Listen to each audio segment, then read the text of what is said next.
KZZ-ja 59, qendra e votimit 31-34, fraksion 1, numër 547, flet votimi kanë marrë 47, mungojnë 500 në kuti. Dhe tashni me një urdhër të KQZ-s janë shpërndarë në për qendrat e tjera për të mbledhur flet votimi për të plotësuar të kuti që ka ardhur me mangësi të theksuara. Dhe tjetra do të thoja që në shumë qendrat votimit, unë e kam denoncuar edhe në mëngjes, ka pasur vëzhgues në thonjza të Partisë Socialiste që e kanë pasur në historikun e tyre mbajtjen e shënimeve për çdo qytetar brenda qendrës së votimit,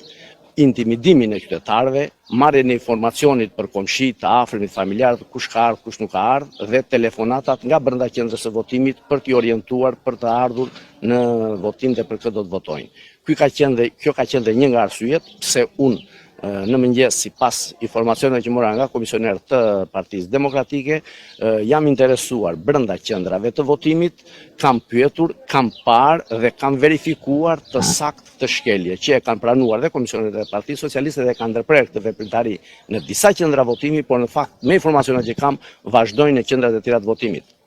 Për t'i dhënë një përgjigje këtu, unë kam bërë një reagim edhe në rrjetet sociale, për t'i dhënë një përgjigje këtu edhe mediave të interesuara për shkelje të kodit zgjedhor, për shkelje të ligjit nga disa deputet të veçantë sipas tyre, midis tyre kanë përmendur edhe mua. Pra nuk është hyrje në qendrën e votimit për të shkelur ligjin apo kodin zgjedhor, por ka qenë një interesim për të verifikuar siç e verifikuam këto shkelje të ligjit. Zoti Baçi, qarku i Fierit është konsideruar një zonë elektorale e nxehtë. Mendoni se procesi do të vijojë normalisht sot pa incidente?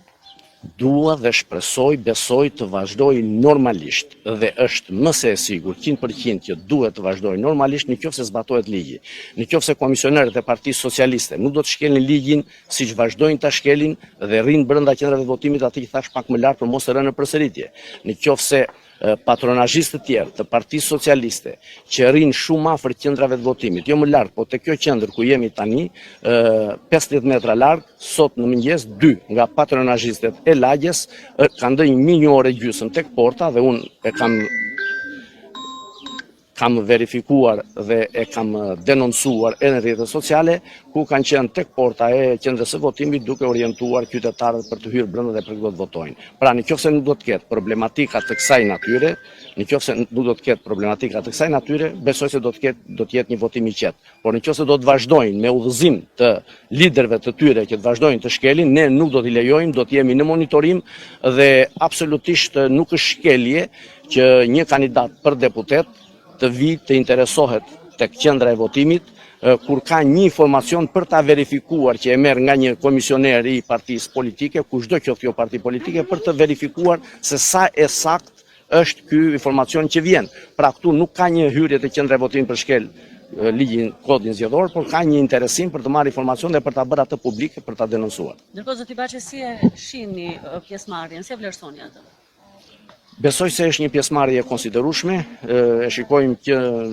në mëngjes, në orët e para të ditës, ka pasur pjesëmarrje të qytetarëve, gjej rastin të bëjë thirrje, të dalin të votojnë, të ushtrojnë të drejtën e tyre të votimit, është koha për ndryshim, të vinë, të votojnë, të ndryshojnë,